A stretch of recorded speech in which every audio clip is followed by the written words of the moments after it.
Hallelujah, hallelujah. ಈ ದಿನ ನನ್ನ ವಾಕ್ಯದ ಒಂದು ಹೆಡ್ಲೈನ್ ಏನಂದರೆ, ನಾವು ಯಾರ ಮೇಲೆ ಮನಸ್ಸಿಡಬೇಕು. ಎಷ್ಟು ಜನರಿಗೆ ಇಲ್ಲಿ ಕೂತ್ಕೊಂಡವರಿಗೆ ಮನಸ್ಸಿರೋರು ಹಲ್ಲೆಲೂಯಾ.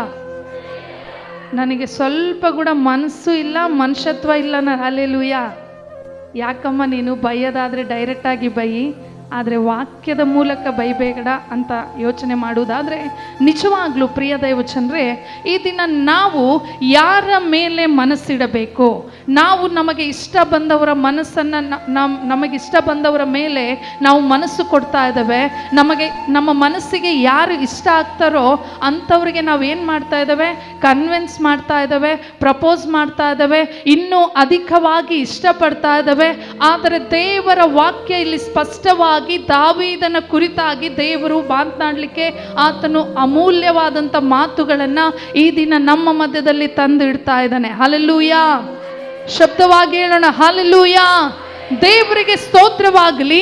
ಈ ದಿನ ನಾವು ಯಾರ ಮೇಲೆ ಮನಸ್ಸಿಡಬೇಕು, ಯಾರಿಗಾದ್ರೂ ಗೊತ್ತಾ?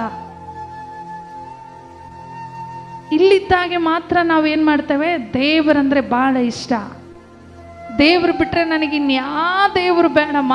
ನಿಜವಾಗ್ಲೂ ಯೇಸು ಕ್ರಿಸ್ತನೇ ನನಗೆ ದೇವರಾಗಿದ್ದಾನೆ, ಯೇಸುವನ್ನೇ ನಾನು ಹಿಂಬಾಲಿಸ್ತೇನೆ, ಯೇಸುವನ್ನು ಬಿಟ್ಟರೆ ನನಗೆ ಯಾರೂ ಗತಿ ಇಲ್ಲ, ದೇವ ಸೇವಕರು ಬಿಟ್ಟರೆ ನನಗೆ ಯಾರೂ ಅರ್ಥ ಮಾಡಿಕೊಳ್ಳುವವರಿಲ್ಲ, ದೇವರ ವಾಕ್ಯ ಬಿಟ್ಟರೆ ನನಗೆ ಯಾರೂ ಅತ್ಯಧಿಕವಾಗಿ ಆಲೋಚನೆ ಕೊಡುವವರಿಲ್ಲ ಅಂತೇಳಿ ನಾವು ಸತ್ಯವಾಕ್ಯವನ್ನು ಹಿಡಿದಾಗ, ಸತ್ಯವಾಕ್ಯದ ಆ ಸಭೆಗೆ ಬಂದಾಗ ಮಾತ್ರ ನಾವು ಸತ್ಯವನ್ನು ಆಡ್ತೇವೆ. ಮತ್ತೆ ಸತ್ಯವಾಕ್ಯವನ್ನು ಬಿಟ್ಟ ಮೇಲೆ ಈ ಒಂದು ಸಭೆಯಿಂದ ಹೊರಗಡೆ ನಮ್ಮ ಕಾಲಿಟ್ಟ ಮೇಲೆ ನಮ್ಮ ಮನಸ್ಸಿನಲ್ಲಿ ಇರುವವರೇ ಬೇರೆ. ಎಷ್ಟು ಜನ ಸರಿ ಅಂತೀರ ಈ ಒಂದು ಪ್ರಶ್ನೆ? ಹೌದಾ ಅಲ್ಲ? ಹೌದನ್ನೋರು ಹಲ್ಲೆಲೂಯಾ. ಇಲ್ಲಮ್ಮ, ನೀನು ಹೇಳೋದು ಕರೆಕ್ಟು, ನಾವು ಇಲ್ಲೇ ಇದ್ದಾಗೆ ಮಾತ್ರ ಯೇಸು ಕ್ರಿಸ್ತ, ಆಮೇಲೆ ಹೊರಗಡೆ ಹೋದ್ರೆ ನಮ್ಮ ಕ್ರಿಸ್ತನೇ ಬೇರೆ ಇರ್ತಾನೆ. Hallelujah, hallelujah. ನಿಜವಾಗ್ಲೂ ಎಷ್ಟು ಜನರಿಗೆ ಮನಸ್ಸು ಇದೆ? ಕೈ ತೋರಿಸಿ ನೋಡೋಣ. ನಿಜವಾಗ್ಲೂ ಐತಾ ನಿಮ್ಮ ಹತ್ರ ನಿಮ್ಮ ಮನಸ್ಸು? ನಿಜವಾಗ್ಲೂ ನಮ್ಮ ಮನಸ್ಸು ನಮ್ಮ ಹತ್ರ ಇದ್ದರೆ ನಮ್ಮ ಮಾತು ಕೇಳುತ್ತೆ. ನಮಗೆ ಮನಸ್ಸು ಕರೆಕ್ಟಾಗಿಲ್ಲ ಅಂದರೆ, ಯಾವಾಗ ಸಮಯಕ್ಕೆ ತಕ್ಕಂಗೆ ನೋಡ್ರಿ, ನಾವು ಒಂದು ಪ್ರಾಣಿಯನ್ನು ಅಲ್ಲ, ಒಂದು ಪಕ್ಷಿಯನ್ನು ನಾವು ನೋಡ್ತೇವೆ.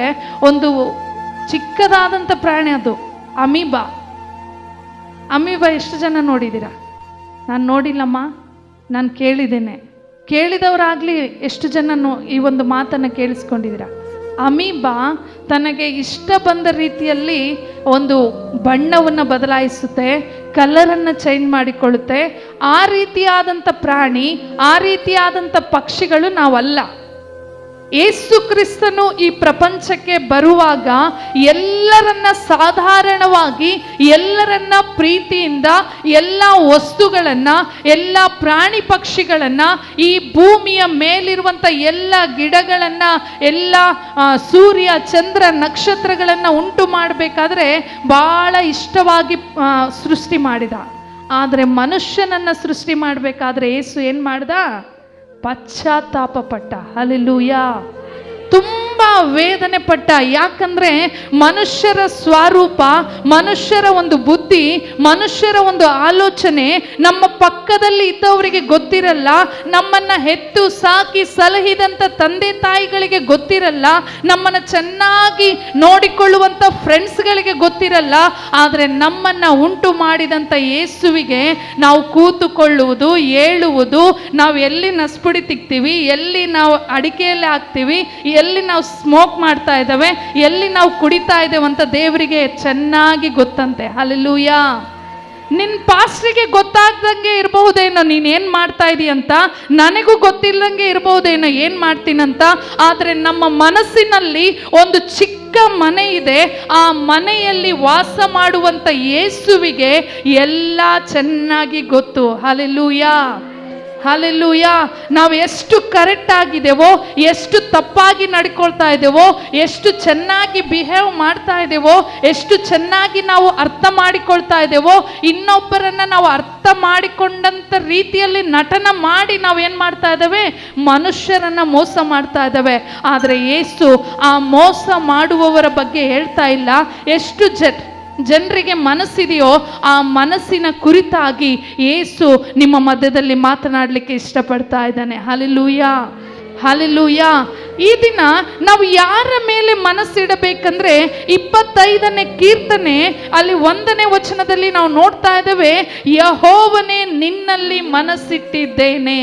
ಹಲ್ಲೆಲೂಯಾ. ನಾವು ಯಾರ ಮೇಲೆ ಮನಸ್ಸಿಡಬೇಕಂದ್ರೆ ಯೇಸುವಿನ ಮೇಲೆ ಮನಸ್ಸಿಡಬೇಕು. ಹಲ್ಲೆಲೂಯಾ. ಯೇಸುವಿನ ಮೇಲೆ ನಾವು ಮನಸ್ಸಿಟ್ರೆ ನಮ್ಮ ಮನಸ್ಸಿನಲ್ಲಿ ಇರುವಂತ ಎಲ್ಲ ಕಲ್ಮಶಗಳನ್ನ, ಎಲ್ಲ ಅಶುದ್ಧವಾದಂತ ಕಾರ್ಯಗಳನ್ನ, ಎಲ್ಲ ಬಲಹೀನತೆಗಳು, ಆ ಮನಸ್ಸಿಗೆ ಇರುವಂತ ಎಲ್ಲ ಕಷ್ಟಗಳು ನೀನು ಯಾರಿಗೆ ಹೇಳಿಕೊಂಡ್ರು ತೀರ್ಲಾರ್ದಂಗೆ ಇರಬಹುದೇನೋ, ಆದರೆ ನಿನ್ನ ಯೇಸುವಿನ ಹತ್ತಿರ ಹೋಗಿ ನಿನ್ನ ಮನಸ್ಸನ್ನ ಬಿಚ್ಚುವುದಾದರೆ, ಯೇಸುವಿನ ಬಳಿಯಲ್ಲಿ ಹೋಗಿ ನಿನ್ನ ಹೃದಯಾಂತರಾಳದ ಆಲೋಚನೆಗಳನ್ನು ಹೇಳುವುದಾದರೆ, ಆ ಒಂದು ಮನಸ್ಸಿನ ಯಾತನೆಯನ್ನು ದೇವರು ನೋಡಿ ನಿಮಗೆ ಅರ್ಥ ಮಾಡಿಕೊಂಡು, ನಿಮ್ಮನ್ನು ಅರ್ಥ ಮಾಡಿಕೊಂಡು ನಿಮ್ಮನ್ನು ಕಾರ್ಯ ಸಿದ್ಧಿಗೆ ತರುವಂತ ಕ್ರಿಸ್ತನು ಮಾತ್ರನೇ ಅದನ್ನು ಸಾಧ್ಯವಾಗಿ ತರಲಿಕ್ಕೆ ಶಕ್ತನಾಗಿದ್ದಾನೆ. ಹಲ್ಲೆಲೂಯಾ. ನಿಮ್ಮ ಮನಸ್ಸಿನಲ್ಲಿರುವಂಥ ಭಾರಗಳಿರಬಹುದು, ನಿಮ್ಮ ಹೃದಯದಲ್ಲಿರುವಂಥ ಯೋಚನೆಗಳಿರಬಹುದು, ನೀನು ಯೇಸುವನ್ನೇ ನಿನ್ನ ಮನಸ್ಸಿನಲ್ಲಿ ಇಟ್ಟುಕೊಳ್ಳುವುದಾದರೆ, ಯೇಸುವನ್ನೇ ನೀನು ಸ್ವೀಕಾರ ಮಾಡುವುದಾದರೆ, ಮನಸ್ಸಿನಲ್ಲಿ ಕೆಟ್ಟದ್ದಕ್ಕೆ ಅವಕಾಶ ಬರಲಿಕ್ಕೆ ಸಾಧ್ಯತೆ ಇಲ್ಲ. Hallelujah, hallelujah. ನಾನು ಒಂದು ಚಿಕ್ಕ ಉದಾಹರಣೆ ಹೇಳಿ ನಾನು ಮುಂದೆ ಹೋಗ್ಲಿಕ್ಕೆ ಇಷ್ಟಪಡ್ತೇನೆ. ಒಬ್ಬ ವ್ಯಕ್ತಿ ತುಂಬಾ ವ್ಯಕ್ತಿಯನ್ನ ಪ್ರೀತಿ ಮಾಡ್ತಾ ಬರ್ತಾ ಇದ್ರಂತೆ. ಒಂದು 2 ಫ್ರೆಂಡ್ಶಿಪ್ ಇದ್ರಂತೆ, ತುಂಬಾ ಕ್ಲೋಸ್ ಆಗಿರುವಂತ ಸ್ನೇಹಿತರು. ಅವರಿಬ್ಬರು ತುಂಬಾ ಬಹಳ ಇಷ್ಟವಾದಂತ ಜೊತೆಗಾರರು. ಫ್ರೆಂಡ್ಶಿಪ್ ಅಂದರೆ ಗೊತ್ತಾಗಲ್ಲ, ಆದರೆ ಜೊತೆಗಾರರು ಅಂದರೆ ಸ್ನೇಹಿತರು. ಸ್ನೇಹಿತರು ಎಷ್ಟು ಜನರಿಗಿದ್ದಾರೆ? ಎಷ್ಟು ಜನರಿಗೆ ಫ್ರೆಂಡ್ಸ್ ಇದ್ದಾರೆ? ಚರ್ಚ್ ಫ್ರೆಂಡ್ಸ್ ಬೇರೆ, ಮನೆ ಪಕ್ಕದಲ್ಲಿರುವಂಥ ಫ್ರೆಂಡ್ಸ್ ಬೇರೆ, ಮತ್ತು ಊರಿಗೆ ಹೋದಾಗ ಅವಾಗ ಊರಿಗೆ ಹೋದಾಗ ಫ್ರೆಂಡ್ಸ್ ಬೇರೆ. ನಮಗೆ ಎಲ್ಲೆಲ್ಲಿ ಹೋಗ್ತೀವೋ ಅಲ್ಲೆಲ್ಲಿ ಒಳ್ಳೆ ಒಂದೊಂದು ರೀತಿಯಾದಂಥ ಫ್ರೆಂಡ್ಶಿಪ್ ನಮಗೆ ಇರ್ತಾರೆ.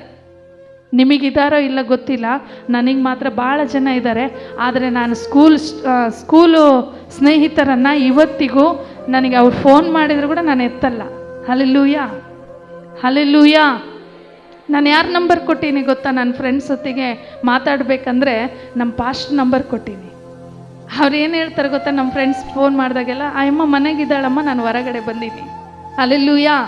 ಈ ಲೋಕದ ಫ್ರೆಂಡ್ಸ್ ನಾವು ಎಷ್ಟು ಜನ ಫ್ರೆಂಡ್ಸ್ ಮಾಡಿಕೊಂಡ್ರು ಅವರು ಶಾಶ್ವತವಾದಂಥ ಫ್ರೆಂಡ್ಶಿಪ್ ಅಲ್ಲ. ಹಲ್ಲೆಲೂಯಾ. ಯೋಬನ ಹಾಗೆ ನಿನಗೆ ಉತ್ತಮವಾದಂಥ ಫ್ರೆಂಡ್ಸ್ ಇದ್ರೆ ನಿಜವಾಗ್ಲೂ ನೀವು ಒಳ್ಳೆ ಸ್ನೇಹಿತರನ್ನ ಹುಡುಕಂತ ಹೋದ್ರೆ ಯೋಬನು ಮಾತ್ರ ಬೈಬಲಲ್ಲಿ ಉತ್ತಮವಾದಂಥ ಸ್ನೇಹಿತನಾಗಿದ್ದಾನೆ. ಹಲ್ಲೆಲೂಯಾ. ಆ ಯೋಬನ ಕುರಿತು ಯಾಕೆ ಬೈಬಲಲ್ಲಿ ಬರೆದಿದ್ದಾರೆ ಅಂದರೆ, ಆತನಿಗೆ ಅನೇಕ ಕಷ್ಟಗಳು ಬಂದರು, ಅನೇಕ ಶೋಧನೆಗಳು ಬಂದರು, ಅನೇಕ ರೀತಿಯಾದಂಥ ಸಮಸ್ಯೆಗಳು ಬಂದರು. ಆತನು ಯಾರನ್ನ ಹುಡ್ಕೊಂಡು ಹೋಗಲಿಲ್ಲ, ಯೇಸುವನ್ನ ಫಸ್ಟ್ ಹುಡುಕಿ ಯೇಸು ಹತ್ರ ಪ್ರಾರ್ಥನೆ ಮಾಡಿದ ತದನಂತರ ಎರಡನೇದಾಗಿ ಅವರ ಸ್ನೇಹಿತರಿಗೋಸ್ಕರ ಪ್ರಾರ್ಥನೆ ಮಾಡಿದಂಥ ಸ್ನೇಹಿತ, ಪ್ರಾರ್ಥನೆ ಮಾಡಿದಂಥ ಉತ್ತಮವಾದಂಥ ವ್ಯಕ್ತಿ. ಬೈಬಲಲ್ಲಿ ನಾವು ಎಲ್ಲ ಪುಟಗಳನ್ನು ತಿರುಗಿಸಿ ನೋಡಿದರೆ ಯೋಬನಂತ ಉತ್ತಮವಾದಂಥ ವ್ಯಕ್ತಿ ಎಲ್ಲಿ ಇಡೀ ಪ್ರಪಂಚವನ್ನು ಹುಡುಕಿ ಬಂದರೂ ಕೂಡ ಇಲ್ಲ. Hallelujah, hallelujah. ಅದಕ್ಕೆ ಒಬ್ಬ ಭಕ್ತನ ಈ ರೀತಿಯಾಗಿ ನಾವು ಯಾರ ಮೇಲೆ ಮನಸ್ಸಿಡಬೇಕಂತ ನಾನು ನಿಮಗೆ ಸ್ಪಷ್ಟವಾಗಿ ಹೇಳ್ತೀನಿ ಈ ದಿನ. ಯಾಕಂದರೆ ನಾನು ಬೆಳಗ್ಗೆ ತುಂಬ ಯೋಚನೆ ಮಾಡ್ತಾ ಇರಬೇಕಾದ್ರೆ ಈ ದಿನ ಸಡನ್ನಾಗಿ ದೈವ ಸೇವಕರು ಹೇಳಿದರು, ನೀನೇ ವಾಕ್ಯ ಹೇಳ್ಬೇಕಂತ. ನಾನು ಏನು ವಾಕ್ಯ ಹೇಳ್ಬೇಕು ನನಗೆ ಗೊತ್ತಿಲ್ಲ. ನಾನು ಯಾವತ್ತು ವಾಕ್ಯ ಹೇಳ್ಬೇಕಂದ್ರೂ ಕೂಡ ನೈಟೆಲ್ಲ ಪ್ರಿಪೇರ್ ಆಗ್ತೇನೆ, ಬೆಳಗ್ಗೆಲ್ಲ ಪ್ರಿಪೇರ್ ಆಗ್ತೇನೆ, ಏನೆಲ್ಲ ಯೋಚನೆಗಳನ್ನು ಮಾಡ್ತೇನೆ, ನಾನು ಹೆಂಗೆ ವಾಕ್ಯ ಹೇಳ್ಬೇಕಂತ ಕೂಡ ದೇವರ ಹತ್ರ ಕೇಳ್ತೇನೆ. ಆದರೆ ಈ ದಿನ ಇದ್ದಕ್ಕಿದ್ದ ಹಾಗೆ ನಾನು ವಾಕ್ಯ ಹೇಳ್ಬೇಕಂದಾಗ ನಾನು ಯಾವುದು ಯೋಚನೆ ಮಾಡಿಲ್ಲ, ಯಾವುದ್ರ ಬಗ್ಗೆ ವಾಕ್ಯಗಳನ್ನು ನಾನು ಓದಬೇಕಲ್ಲ, ಏನು ಮಾಡಬೇಕಂತ ನನಗೆ ಆಲೋಚನೆ ಬರಲಿಲ್ಲ. ಆದರೆ ಎಲ್ಲರಿಗಿಂತ ಮುಂದಾಗಿ ಬಂದು ಸಭೆಯಲ್ಲಿ ನಾನು ಪ್ರಾರ್ಥನೆ ಮಾಡಿದೆ, ದೇವರೇ ನಾನು ಏನು ವಾಕ್ಯ ಹೇಳಬೇಕು, ಯಾವ ರೀತಿಯಾದಂಥ ವಾಕ್ಯ ಹೇಳಿದರೆ ನನ್ನ ಮನಸ್ಸಿಗೆ ಸಮಾಧಾನ ಆಗುತ್ತೆ. ನಿಮ್ಮ ಮನಸ್ಸಿಗೆ ಸಮಾಧಾನ ಆಗುವುದಕ್ಕಿಂತ ಮುಂಚೆ ನಮ್ಮ ಮನಸ್ಸು ಸಮಾಧಾನ ಆಗಬೇಕು. Hallelujah, hallelujah. ಈ ದಿನ ಶಿಕ್ಷಕರು ಪ್ರಿಪೇರ್ ಆದ್ರೇನೆ ಮಕ್ಕಳಿಗೆ ಹೇಳಲಿಕ್ಕೆ ಸಾಧ್ಯ. ಕಳೆದ ವಾರ ನಮ್ಮ ಹತ್ರ ಒಂದು 2 ಮಕ್ಕಳು ಬಂದಿದ್ರು. ಸ್ಕೂಲ್ ಟೀಚರ್ ಒಬ್ಬ ಹುಡುಗ ಇನ್ನೊಂದು ಟ್ರೈನಿಂಗ್ ಮಾಡ್ತಾ ಇದ್ದಾನೆ. ಅವರಿಬ್ಬರು ಬಂದರು, ಹೆಂಗಿದೆಯಪ್ಪ ನಿಮ್ಮ ಕೆಲಸ ಅಂತಂದರೆ, ನಮ್ಮ ಕೆಲಸದಕ್ಕಿಂತ ಮುಂಚೆ ನಾವು ಚೆನ್ನಾಗಿ ಪ್ರಿಪೇರ್ ಆಗಬೇಕಮ್ಮ. ಆ ಒಂದು ಏನೇ ಟೀಚ್ ಮಾಡ್ಲಿಕ್ಕೆ ಹೋದ್ರೂ ಕೂಡ ನಾವು ಚೆನ್ನಾಗಿ ಆ ಬುಕ್ಕನ್ನು ಒಂದು 10 ಸಾರಿ ಓದಬೇಕು. ಓದಾದ್ಮೇಲೆ ಅವಕ್ಕೆ ಉದಾಹರಣೆಗಳನ್ನು ನಾವು ಕಂಡುಕೊಳ್ಬೇಕು. ಆ ಉದಾಹರಣೆಗಳು ಕಂಡುಕೊಂಡಿದ್ದಷ್ಟೇ ಅಲ್ಲದೆ ನಾವು ನೇರವಾಗಿ ಹೇಳ್ತೇವೆ. ಆಮೇಲೆ ಮಕ್ಕಳು ನಮಗೆ ಪ್ರಶ್ನೆ ಮಾಡಿದಾಗ ಅದಕ್ಕೆ ಸರಿಯಾದ ಉತ್ತರ ನಮಗೆ ಸಿಗ್ತಾ ಇಲ್ಲ. ಹಲ್ಲೆಲೂಯಾ. ಆ ರೀತಿಯಾದಂಥ ಯೋಚನೆ ಬೇಡ. ನಮ್ಮ ಮನಸ್ಸು ಯಾರಿಗೆ ಕೊಟ್ಟಿದ್ದೇವೆ, ಯಾರ ಮೇಲೆ ನಮ್ಮ ಮನಸ್ಸಿದೆ, ಯಾರಿಗೋಸ್ಕರ ನಮ್ಮ ಮನಸ್ಸು ಕಾಯ್ತಾ ಇದೆ, ಎಂಥವರಿಗೋಸ್ಕರ ಈ ಮನಸ್ಸು ಪ್ರಯಾಸ ಪಡ್ತಾ ಇದೆ ಅಂತ ನಿನಗೆ ಒಂದು ಸಾರಿ ನಿಮ್ಮ ಮನಸ್ಸಿನಲ್ಲಿ ಪ್ರಶ್ನೆ ಮಾಡಿಕೊಳ್ಳುವುದಾದರೆ, ನೀನು ಎಂಥವರಿಗೋಸ್ಕರ ಪ್ರಯಾಸ ಪಡುವುದು ಬೇಡ. ನಿನಗಾಗಿ ನನಗಾಗಿ ರಕ್ತ ಸುರಿಸಿದಂಥ ಯೇಸುವಿಗೆ ನೀನು ಮನಸ್ಸು ಕೊಡುವುದಾದರೆ, ನಿನ್ನ ಮನಸ್ಸಿನಲ್ಲಿ ಇರುವಂಥ ಎಲ್ಲ ಕಟ್ಟುಗಳನ್ನು, ಎಲ್ಲ ಬಂಧನಗಳನ್ನು, ಎಲ್ಲ ಬಲಹೀನತೆಗಳನ್ನು, ಎಲ್ಲ ಕಣ್ಣೀರನ್ನ ಯೇಸು ಕ್ರಿಸ್ತನು ನಿಮ್ಮ ಮನಸ್ಸನ್ನು ನೋಡಿ ಅದಕ್ಕೆ ತಕ್ಕ ಪ್ರತಿಫಲವನ್ನು ಕೊಡಲಿಕ್ಕೆ ದೇವರು ಶಕ್ತನಾಗಿದ್ದಾನೆ. ಹಲ್ಲೆಲೂಯಾ. ಆ ಮಕ್ಕಳು ಹೀಗೆ ಹೇಳಿದ್ರು. ಆದರೆ ನಾನು ಹೇಳಿದೆ, ಹೌದು ಕರೆಕ್ಟು, ಆದರೆ ನಾವು ಫಸ್ಟ್ ಪ್ರಿಪೇರ್ ಆದ್ರೇ ನಮ್ಮ ಮಕ್ಕಳಿಗೆ ಹೇಳಲಿಕ್ಕೆ ಇಷ್ಟ. ಆದರೆ ಈಗಿನ ಕಾಲದಲ್ಲಿ ಕೂಡ, ಈಗಿನ ಒಂದು ಸಮಯದಲ್ಲಿ ಕೂಡ ಅದೇ ಪೊಸಿಷನ್, ಅದೇ ಒಂದು ಸಂದರ್ಭ ಬಂದಿದೆ. ನನ್ನ ಮನಸ್ಸಿಗೆ ಸಮಾಧಾನ ಆಗೋದು ಯಾವುದಪ್ಪ ದೇವರೇ ಅಂತ ಯೋಚನೆ ಮಾಡಿದಾಗ 25ನೇ ಕೀರ್ತನೆ ದಾವೀದನ ಬಗ್ಗೆ ನನಗೆ ದೇವರು ತೋರಿಸಿದ್ರು. ಹಲ್ಲೆಲೂಯಾ. ದಾವೀದನ ಎಂಥವನು? ಬಹಳ ಸುಂದರವಾಗಿರುವಂಥ ವ್ಯಕ್ತಿನ, ಬಹಳ ಪರಿಶುದ್ಧನಾದಂಥ ವ್ಯಕ್ತಿನ. ಎಷ್ಟು ಜನರಿಗೆ ಗೊತ್ತು ದಾವೀದನ ಬಗ್ಗೆ? ದಾವೀದನ ಬಗ್ಗೆ ಯಾರಿಗೂ ಗೊತ್ತಿಲ್ಲ. ದಾವೀದನ ಬಗ್ಗೆ ಓದಲಾರ್ದಂಥ ವ್ಯಕ್ತಿ ಇಲ್ಲ, ಅದನ್ನು ಕೇಳಲಾರ್ದಂಥ ವ್ಯಕ್ತಿ ಇಲ್ಲ. ನಾವು ಫಸ್ಟ್ ಚರ್ಚಿಗೆ ಬಂದ ತಕ್ಷಣ ಗೊತ್ತಾಗದೆ ದಾವೀದನ ಬಗ್ಗೆ ನಮಗೆ. Hallelujah, hallelujah. ನೀನು 5 ವರ್ಷದಿಂದ ಬರ್ತಾ ಇದೆಯೋ, 10 ವರ್ಷದಿಂದ ಬರ್ತಾ ಇದೆಯೋ, 20 ವರ್ಷದಿಂದ ಬರ್ತಾ ಇದೆಯೋ, ಆದರೆ ಎಲ್ಲ ವರ್ಷಗಳಲ್ಲಿಯೂ ದಾವೀದನ ಕುರಿತಾಗಿ 3/4% ಎಲ್ಲರಿಗೂ ಗೊತ್ತಿರುತ್ತೆ. ಏನು ಗೊತ್ತಾ? ದಾವೀದನ ಮನಸ್ಸು ಏನು ಮಾಡಿತು? ಕೆಟ್ಟದವುಗಳ ಮೇಲೆ ಮನಸ್ಸು ಕೊಟ್ಟ. ಆದರೆ ದೇವರ ಆಶೀರ್ವಾದ ಮಾಡಲಿಲ್ಲ. ದಾವೀದನು 52ನೇ ಕೀರ್ತನೆಯಲ್ಲಿ ನಾವು ನೋಡ್ತೇವೆ. ಒಂದು ಸಾರಿ ಆ ವಚನ ಓದಿ ನಾನು ಮುಂದಕ್ಕೆ ಹೋಗ್ಲಿಕ್ಕೆ ಇಷ್ಟಪಡ್ತೇನೆ. 51ನೇ ಕೀರ್ತನೆ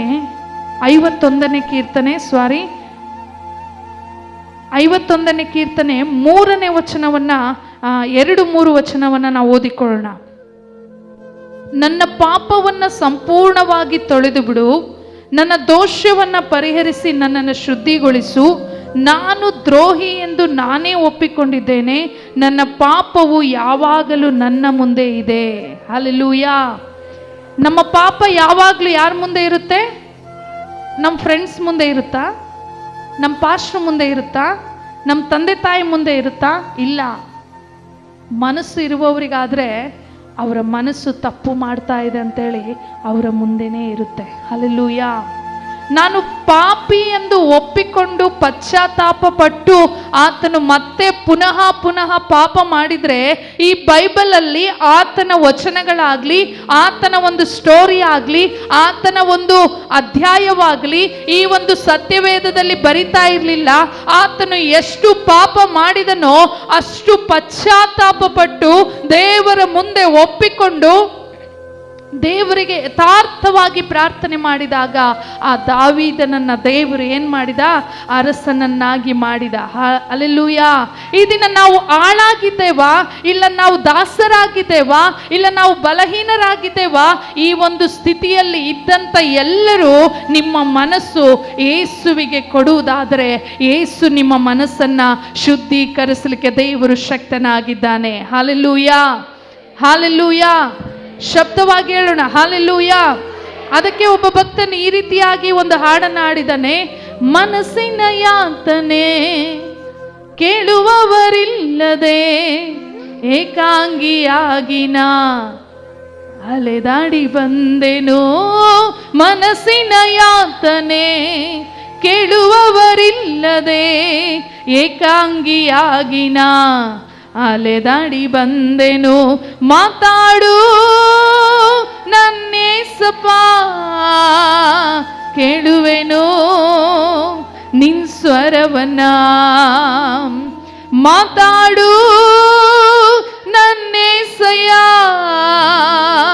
ಕೇಳುವೆನು ನಿನ್ ಸ್ವರವನ್ನ. ಹೃದಯದ ನೋವು ಯಾರಿಗೆ ನಾ ಹೇಳಲಿ, ಮನಸ್ಸಿನ ಭಾವನೆ ಹೇಗೆ ನಾನು ತಿಳಿಸಲಿ.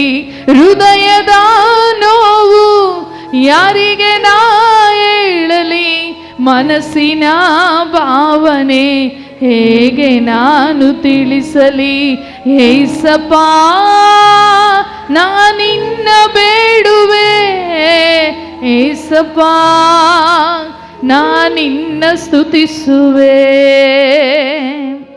ಹಲ್ಲೆಲೂಯಾ.